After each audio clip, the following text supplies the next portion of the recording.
इतना सन्नाटा क्यों है भाई? अरे तुम्ही ज्या शेतकऱ्यांच्या जीवावर निवडून आलात त्यांना सांगितलं पीक कर्ज माफ करू,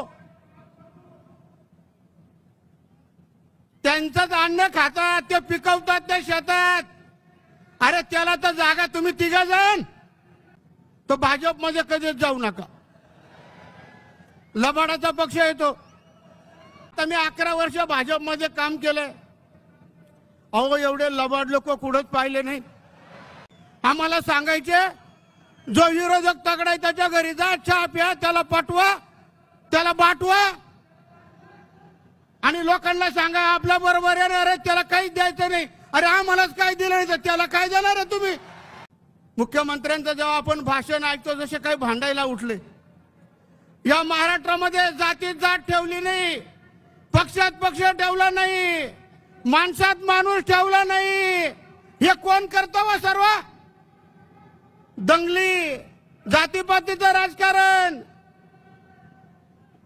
या महाराष्ट्रात एकच माणूस करतो. अरे एक खोक्याचं काय घेऊन बसले, सगळे खोक्यामध्ये बसले. शिवछत्रपती शिवाजी महाराज की, शिवछत्रपती संभाजी महाराज की, महात्मा गांधी की, महात्मा ज्योतिबा फुलेंचा, डॉक्टर बाबासाहेब आंबेडकरांचा. मित्रांनो, आज मला ही जी संधी मिळाली आहे,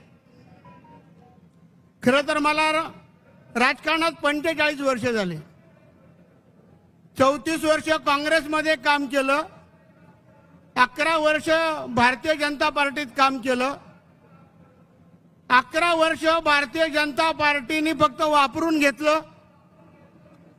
क्रिकेट सारखं यूज अँड थ्रो. मात्र हिंदू हृदय सम्राट मान्य राज साहेबांनी मला विधानसभेची उमेदवारी देताना 11 मिनिटात उमेदवारी दिली. तुम्ही सांगा महाराष्ट्रात नाही देशात असा नेता आहे का? मी आज शेतकऱ्यांसाठी बोलायला आलोय. सन्माननीय व्यासपीठ, आपण सर्व मन सैनिकांना गुढीपाडव्याच्या शुभेच्छा देतो.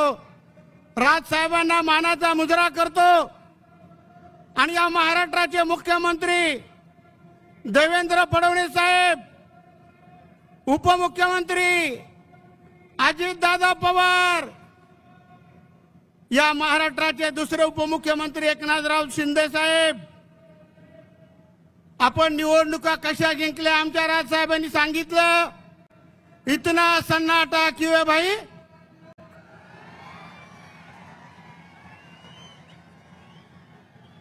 अरे तुम्ही खोट्यापणाने निवडून आलात.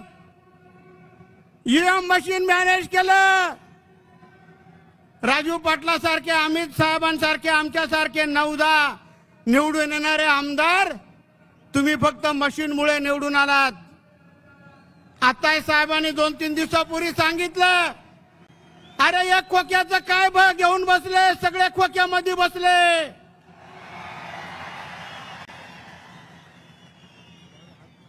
बंधू भगिनींनो, तुम्हाला महाराष्ट्र जर घडवायचा असेल तर कोणाची गरज आहे सांगा बरं? राज साहेबांची गरज आहे. आपण आता जाताना एकच घेऊन जायचं. आणि मी मुख्यमंत्री महोदय, तुम्ही ऐकत असाल, भारत देश शेती प्रधान देश आहे. आणि मात्र सर्वात जास्त जगात जर कुठे आत्महत्या होत असतील तर भारतात होतात. शेतकऱ्यांच्या सांगतो आत्महत्या सर्वात जास्त होतात आणि भारतात सर्वात जास्त आत्महत्या शेतकऱ्यांच्या महाराष्ट्रात होतात. मुख्यमंत्र्यांचं जेव्हा आपण भाषण ऐकतो जसे काही भांडायला उठले. या महाराष्ट्रामध्ये जातीत जात ठेवली नाही, पक्षात पक्ष ठेवला नाही, माणसात माणूस ठेवला नाही. हे कोण करतो व सर्व? दंगली जातीपातीचं राजकारण या महाराष्ट्रात एकच माणूस करतो. आपण सगळे गप्प बसून आहात.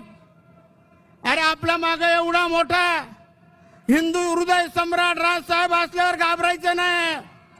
माझं एक उदाहरण सांगतो. मला एक नाशिकचा मंत्री दम देत होता. आता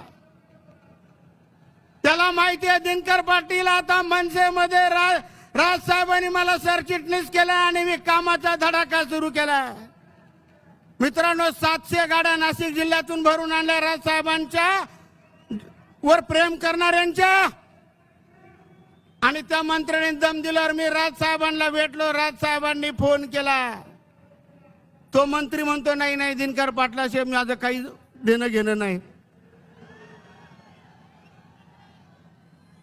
पण त्या मंत्र्याला माहिती आहे मी त्याला पुरून उरल.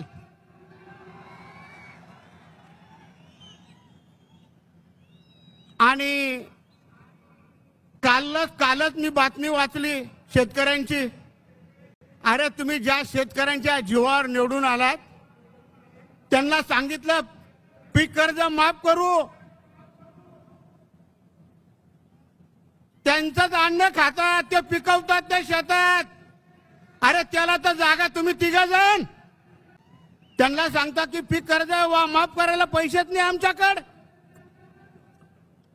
लाडक्या बहिणींचं मत घेतले त्यांना 2100 रुपये कबूल केले. त्या मातांना 1500 रुपये देतात आता. अरे किती लबाडे हे 3 जण, किती लबाडे. आता इथून गेल्यावर मला काही लोक म्हणतीलच अण्णा तुम्ही एवढे का बोलले. अहो अशी संधी पहिल्यांदाच आली ना आणि साहेबांमुळे आली. मी 5च फूट माणूस आहे पण साहेबांमुळे आता मी 7 फूट झालोय.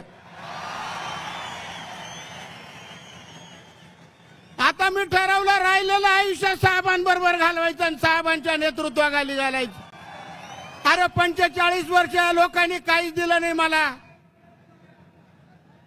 साहेबांनी उमेदवारी दिली, 2 सभा घेतल्या आणि सभेला साहेबांच्या प्रेम करणारे लोक एवढ्या मोठ्या प्रमाणात सभा झाल्या.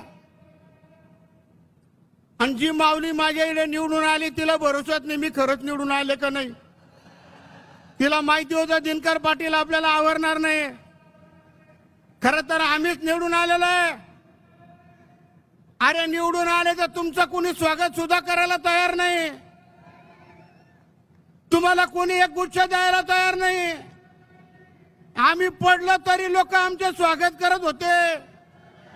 आणि आज दररोज आपण विधानसभेमध्ये अधिवेशन झालं. अधिवेशनात एकच ऐकायला मिळालं बलात्कार, खून, दरोडे, दंगली आणि वेगवेगळे माणसं उभे करून लोकांचा प्रश्न. कोणत्या शेतकऱ्याला न्याय दिला नाही, लाडक्या बहिणीला न्याय नाही, कष्टकऱ्याला न्याय नाही, बेरोजगारांना न्याय नाही, कोणालाच न्याय नाही. न्याय फक्त या तिघांना त्यांच्या बरोबर असलेले ते बगलबच्चे मंत्री. काही काम करायचं नाही. आता मी 11 वर्ष भाजपमध्ये काम केलंय. अहो एवढे लबाड लोक कुठंच पाहिले नाही. आम्हाला सांगायचे जो विरोधक तगडा त्याच्या घरी जा, चहा प्या, त्याला पाठवा, त्याला बाटवा आणि लोकांना सांगा आपल्या बरोबर येणार आहे त्याला काहीच द्यायचं नाही. अरे आम्हालाच काय दिलं नाही तर त्याला काय देणार आहे तुम्ही. म्हणून मित्रांनो तुम्हाला जर वाटलं राजकारण करायचंय तो भाजपमध्ये कधीच जाऊ नका. लबाडाचा पक्ष येतो. आणि आज अख्ख्या महाराष्ट्राचं वाटोळं केलंय. महाराष्ट्र चाललाय कुठे म्हणून मी प्रथम सांगितलं. जातीत जात नाही, माणसात माणूस नाही, पक्षात पक्ष नाही. दररोज दंगे, जातीपातीचं राजकारण, दंगली घडवायच्या. आता तुम्ही बघितलं एकीकडे हिंदू म्हणतात, मुस्लिम म्हणतात आणि मोदी साहेबांनी त्यांना लगेच पाकिट दिले. म्हणजे किती डुप्लिकेट पण आहे. अहो कुठंतरी एकच बाजू धरा. आमचे राज साहेब बघा कसे एकदम टाकू टोकून राहतात. आज ऐकाल तुम्ही राज साहेबांनी भाषण केलं का लगेच घाबरत्या आणि भेटायला येत्या, मुद्दामच येतात. काय राज साहेब का तुम्हाला पटणार आहे का? आज राज साहेब त्यांना चांगलं ठोकणारे, काळजी करू नका. पण तुम्हाला विनंती आहे मित्रांनो, बंधू भगिनींनो, इथून गेल्यावर आजपासून तुम्हाला शिवछत्रपतींची शपथ आहे की फुल कामाला लागा. जिल्हा परिषद, पंचायत समित्या, नगर परिषदा, महापालिका, काहीच घाबरायचं नाही. आमच्या इकडे एक संकट मोचक आहे, त्याला अख्खा लोक घाबरत्या. म्हणे आता तो काय करेल, काय करणार आहे तो, आता मनसेची सत्ता नाशिक मध्ये येणार आहे.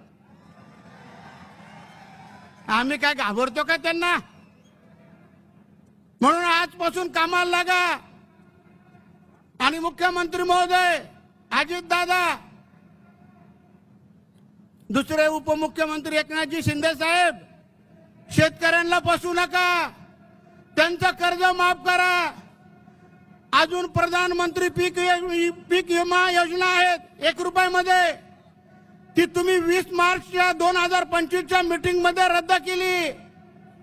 तुम्हाला शेतकरी फिरू देणार नाही. शेतकरी बंधूंनो, तुम्ही ऐकत असाल, यांच्या गाड्या आल्यावर अडवा. कर्ज माफ करत नसला तर यांना धरून घ्या. पीक विमा चालू करत असाल त्यांना धरून घ्या. जनतेपेक्षा कोणीच मोठा नसतो, कायदा सगळ्यात मोठा असतो. यांना धरल्यावर कोणीच काही करणार नाही, कारण त्यांना विचारायचं तुम्ही आम्हाला कर्जमाफीचा शब्द दिला होता. आणि मी शेतकरी म्हणून शेतकऱ्यांबद्दल बोललोय. मी ओरिजिनल शेतकरी आहे म्हणून बोललो, मला पण कर्जमाफी झाली पाहिजे. मी गरीब माणूस आहे. एक गरीब माणसाला साहेबांनी बोलायला संधी दिली. धन्यवाद साहेब. अशीच संधी पुढच्या वर्षी द्या, पुढे आणखी जोडील मी. धन्यवाद सर्वांना. जय शिवराय, जय महाराष्ट्र.